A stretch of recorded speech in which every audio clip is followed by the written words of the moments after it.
एक अखीरला सवाल जिहड़ा मैं वो मीडिया के हवाले नाल करना चाहूँगा। मीडिया का रोल बहुत इंपॉर्टेंट हैगा इस सारे पार्ट दे विच। नैरेटिव की बिल्ड करना है तो उस सारे पार्ट नूं देखदा होया जिहड़ी भी एक्टिविटी हो रही है वो प्रोपेगेंडा होवे या ओह एक्टिविटी या कोई घटना वापरे उस दे उत्ते की टेक होवे ते उहदे ते अगे की होना चाहिए, ये बहुत इंपॉर्टेंट आ। ते लोकां तक इहदी जानकारी सही जानकारी पहुँचनी ये बहुत इंपॉर्टेंट आ। तो हुण जिहड़े पंजाब दे विच हालात बने हुए ने जिस किस्म का सोशल मीडिया का रोल है या सोशल मीडिया तो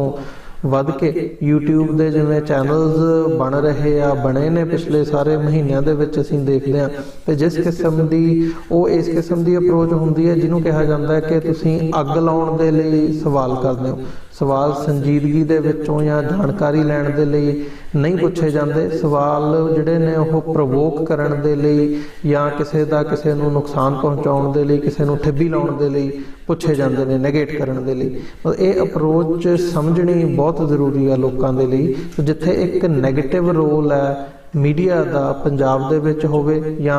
जिहड़ा एंटाई पंथ या anti Sikh media anti Punjab media है, जो असीं स्टेट दे मीडिया या स्टेट दे नैरेटिव की गल करते हैं उत्थे फिर साडा रोल या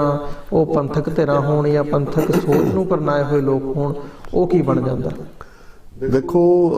मैं तो अक्सर ये कहना भी सोशल मीडिया जिसनों बड़े लोग गेम चेंजर समझते हैं कुछ हद तक हो रहा भी।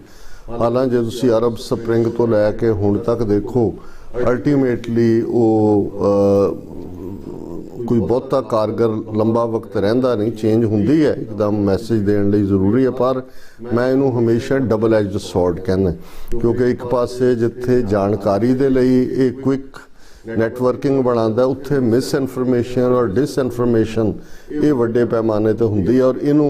ज़्यादा असी समझते हैं जो असी सोशल मीडिया राही बड़ा कुछ हासिल कर लिया या कर रहे हैं, लेकिन जे देखो कि इस दे विच तां RSS ने और उन्होंने IT सैल ने यही नहीं महारत हासिल की, उन्होंने किस लैवल की वायलेंस क्रिएट करके भी और उन्होंने तो डिसीजन मेकिंग किवें फेसबुक दे विच उन्होंने ही एग्जैक्टिव बैठे हुए सी किवें ही दूसरे बैठे सी। और हुण जिहड़े एक स्टेज ते फ्री सोशल मीडिया दे थल्ले अपनी गल कहण दा मौका सी, जे हुण एलन मस्क ने $40+ बिलियन च लिया, अद्धों ज़्यादा इंप्लॉई भी फायर किए, लेकिन उस दे नाल असीं देखते हैं कि हुण उस दे उत्ते पैसे लाने की गल भी होएगी। उसनूं ट्विटर यही गल मैटा जिहड़ा कि फेसबुक का नवा नाम है उन्होंने भी अज फायर किए ने इंप्लॉई और वो भी नवीं गल कर रहे हैं कि भी उन्होंने करना। सो मैं समझदा है भी साडे लई दोनों ही एक और इन्हां दा जिहड़े सोशल और डिजिटल मीडिया इहदा एक वड्डा ड्रॉबैक असीं ये देखते हैं कि जे इंडियन सिस्टम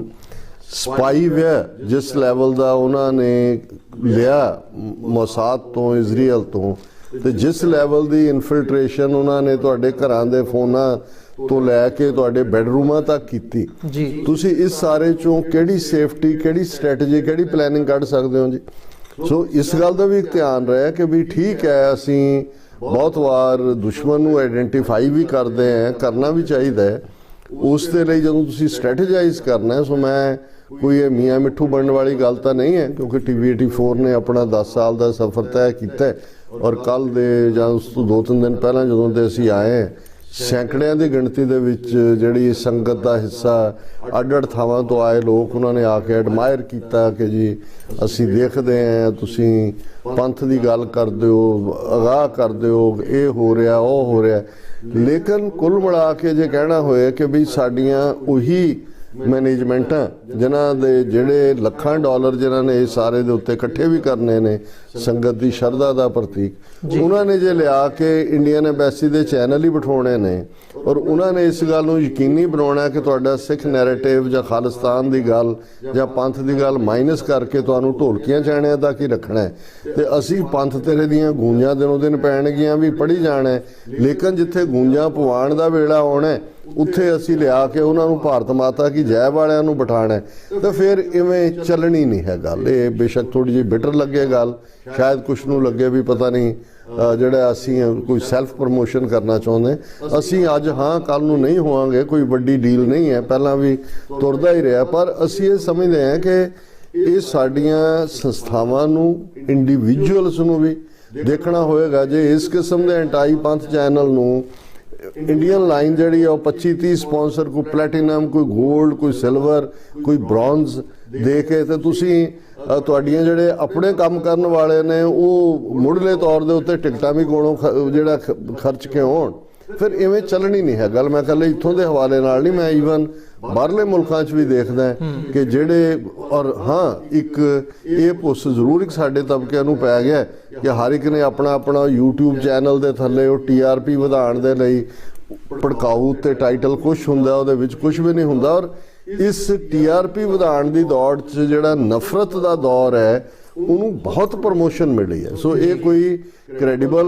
ਮੀਡੀਆ ਨਹੀਂ ਰਿਹਾ ਗਿਆ। ਸੋਸ਼ਲ ਮੀਡੀਆ ਵੈਸੇ ਵੀ ਕ੍ਰੈਡੀਬਲ ਨਹੀਂ ਸੀ, ਲੇਕਿਨ ਆਉਣ ਵਾਲੇ ਪੀਰੀਅਡ ਦੇ ਵਿੱਚ ਇਸ 'ਚੋਂ ਅਸੀਂ ਹੋਰ ਵੀ ਇਹ ਦੇਖਾਂਗੇ ਕਿ ਵੀ ਇਹਦੇ ਤੇ ਪਾਬੰਦੀਆਂ ਵੀ ਹੋਣਗੀਆਂ। ਔਰ ਇੰਡੀਅਨ ਸਿਸਟਮ ਨੇ ਤਾਂ ਆਲਰੇਡੀ ਉਹਨਾਂ ਦੇ ਕੋਲ ਕੰਟਰੋਲ ਹੈਗਾ, ਉੱਥੇ ਜਦੋਂ ਮਰਜ਼ੀ ਸ਼ਟ ਅਪ ਕਰ ਦੇਣ। ਕਿਉਂਕਿ ਸੰਦੀਪ ਸਿੰਘ ਜਿਹਨੂੰ ਫੜਿਆ ਇਹ ਉਹ ਸੂਰ ਦੇ ਬੱਚੇ ਦੇ ਕਤਲ 'ਚ, ਉਸ ਦੀ ਜਿਹੜੀ ਮੁੱਢਲੀ ਰਿਪੋਰਟ ਅੱਜ ਮੈਂ ਦੇਖ ਰਿਹਾ ਸੀ, ਜਿਹੜੀ ਉਹਨਾਂ ਦੀ ਸਿੱਟ ਨੇ ਜਿਹੜੀ ਪਹਿਲੀ ਇਨਵੈਸਟੀਗੇਸ਼ਨ ਕੀਤੀ, ਉਹਨਾਂ ਨੇ ਕਿਹਾ ਜੀ ਇਹ ਸੈਲਫ ਰੈਡੀਕਲਾਈਜ਼ਡ ਥਰੂ ਦਾ ਸੋਸ਼ਲ ਮੀਡੀਆ। ਸੋ ਮੈਨੂੰ ਇਹ ਲੱਗਦਾ ਹੈ ਕਿ ਉੱਥੇ ਜਿਹੜੇ ਮਾੜੇ ਮੋਟੇ ਸੋਸ਼ਲ ਮੀਡੀਆ ਵਾਲੇ ਵੀ ਜਾਂ ਡਿਜੀਟਲ ਮੀਡੀਆ ਦੇ ਵੀ ਚੈਨਲ ਨੇ, ਉਹਨਾਂ ਨੂੰ ਵੀ ਬਲੌਕ ਕਰਨ ਦੇ ਲਈ ਉਹਨਾਂ ਨੇ ਗਰਾਊਂਡ ਤਿਆਰ ਕਰ ਰਹੇ ਨੇ ਕਿ ਜੀ ਇਹ ਕਿਉਂਕਿ ਨਫ਼ਰਤ, ਉਹਨਾਂ ਨੂੰ ਉਹ ਨਫ਼ਰਤ RSS ਜਾਂ ਉਹ ਜਿਹੜੇ ਉਹਨਾਂ ਨੇ ਖੜੇ ਕੀਤੇ ਹੋਏ ਨੇ ਉਸ ਕਿਸਮ ਦੇ ਸੂਰ ਨਫ਼ਰਤ ਫੈਲਾਉਣ ਵਾਲੇ, ਉਹ ਉਹਨਾਂ ਨੂੰ ਨਜ਼ਰ ਨਹੀਂ ਆਉਂਦੇ ਹੈ। ਸੋ ਮੈਨੂੰ ਇਹ ਲੱਗਦਾ ਵੀ ਇਹ ਵੀ ਈਵਨ ਜਿਹੜਾ ਅੱਜ TRP ਵਧਾਉਣ ਦੇ ਨਾਲ, ਔਰ ਉਹ ਸਿਰਫ ਉਹਨਾਂ ਦੇ ਹੀ ਬੰਦ ਹੋਣਗੇ ਜਿਹੜੇ ਪੰਜਾਬ ਦੇ ਹੱਕਾਂ ਦੀ ਸੱਖਾਂ ਦੀ ਗੱਲ ਕਰਦੇ ਨੇ। ਜੀ ਡਾਕਟਰ ਸਾਹਿਬ, ਬਿਲਕੁਲ। ਸੋ ਆਉਣ ਵਾਲਾ ਸਮਾਂ ਜਿਹੜਾ ਉਹ ਕ੍ਰੂਸ਼ੀਅਲ ਹੈ। ਇਹ ਇੱਕ ਜ਼ਰੂਰ ਜਿਹੜਾ ਸਾਡੇ ਦਰਸ਼ਕਾਂ ਦੇ ਲਈ ਜਾਂ ਸਾਡੇ ਸਾਰਿਆਂ ਦੇ ਲਈ, ਇਹ ਪੰਥ-ਪ੍ਰਸਤ ਵੀਰਾਂ ਭੈਣਾਂ ਦੇ ਲਈ ਇੱਕ ਕਹਿ ਲਓ ਸੰਦੇਸ਼ ਹੈ ਕਿ ਅਸੀਂ ਆਉਣ ਵਾਲੇ ਸਮੇਂ ਦੇ ਵਿੱਚ ਕਿਵੇਂ ਇਹ ਸਾਰੇ ਪਾਰਟ ਨੂੰ ਟੈਕਲ ਕਰਨਾ, ਇਹ ਇੱਕ ਵੱਡਾ ਸਵਾਲ ਵੀ ਹੈ। ਸੋ ਬਹੁਤ ਬਹੁਤ ਧੰਨਵਾਦ, ਤੁਸੀਂ ਸਮਾਂ ਕੱਢਿਆ ਤੇ ਵਿਚਾਰਾਂ ਦੀ ਸਾਂਝ ਸਾਡੇ ਨਾਲ ਪਾਈ ਹੈ। ਸੋ ਵਿਊਅਰਸ, ਉਮੀਦ ਕਰਦੇ ਹਾਂ ਅੱਜ ਦੀ ਜਿਹੜੀ ਇਹ ਡਿਸਕਸ਼ਨ ਸੀ ਤੁਹਾਨੂੰ ਜ਼ਰੂਰ ਪਸੰਦ ਆਈ ਹੋਵੇਗੀ ਤੇ ਤੁਸੀਂ ਆਪਣੀ ਫੀਡਬੈਕ ਜਿਹੜੀ ਹੈ ਸਾਨੂੰ ਸੋਸ਼ਲ ਮੀਡੀਆ ਦੇ ਰਾਹੀਂ ਜਾਂ ਸਾਡੇ ਈਮੇਲ ਦੇ ਉੱਤੇ sos@tv84.tv ਦੇ ਉੱਤੇ ਤੁਸੀਂ ਸਾਨੂੰ ਭੇਜ ਸਕਦੇ ਹੋ। ਸੋ ਦੁਬਾਰਾ ਫਿਰ ਕੱਲ ਨੂੰ ਸਟੂਡੀਓ ਨਿਊਯਾਰਕ ਦੇ ਵਿੱਚੋਂ ਤੁਹਾਡੇ ਨਾਲ ਇਸ ਪ੍ਰੋਗਰਾਮ ਰਾਹੀਂ ਸਾਂਝ ਪਾਈ ਜਾਵੇਗੀ। ਅੱਜ ਦੇ ਲਈ ਇੱਥੇ ਹੀ ਇਜਾਜ਼ਤ ਦਿਓ। ਵਾਹਿਗੁਰੂ ਜੀ ਕਾ ਖਾਲਸਾ, ਵਾਹਿਗੁਰੂ ਜੀ ਕੀ ਫਤਿਹ।